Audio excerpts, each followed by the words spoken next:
নমস্কার বন্ধুরা, welcome to সিনে ইনসাইট। অনুরাগের ছোঁয়ায় আজকের পর্বে দেখবেন রূপা সোনাকে বলে যে বা যারা আমার বাবার সাথে ষড়যন্ত্র করেছে তাদের আমরা ছাড়বো না। সোনা বলে এখানে থেকে কি করে সম্ভব সেটা। রূপা বলে এখানেই থেকেই সব কিছু করবো। এরপর উর্মি দীপাকে ফোন করে জিজ্ঞাসা করে সরস্বতী পূজার জন্য কি কিনতে হয়। দীপা সব বলে দেয়। এদিকে লালি দীপা আর সূর্যকে নতুন শাড়ি এবং পাঞ্জাবি দেয়। ওদিকে উর্মি দীপার বলে দেওয়া জিনিস বাজারে আনতে গেলে কুমারের লোকজন উর্মির সাথে অসভ্যতা করতে থাকে। সেই সময় সাক্ষ্যদীপ আর জয় এসে গুন্ডাদের মেরে উর্মিকে বাঁচায়। এরপর উর্মি বাড়িতে গিয়ে পুজোয় বসলেও তার মন পড়ে থাকে সেই বাজারে গুন্ডাদের দিকে, কারণ গুন্ডারা আজ তার সঙ্গে অসভ্যতামি করেছে।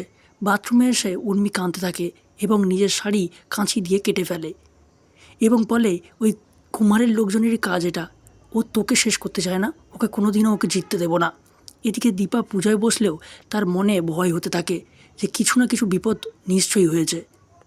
তাহলে কী হতে চলেছে বন্ধুরা, জানতে দেখুন অনুরাগের ছোঁয়া। ভালো লাগলে আমার এই চ্যানেলটিকে সাবস্ক্রাইব করে পাশে থাকবেন। ধন্যবাদ।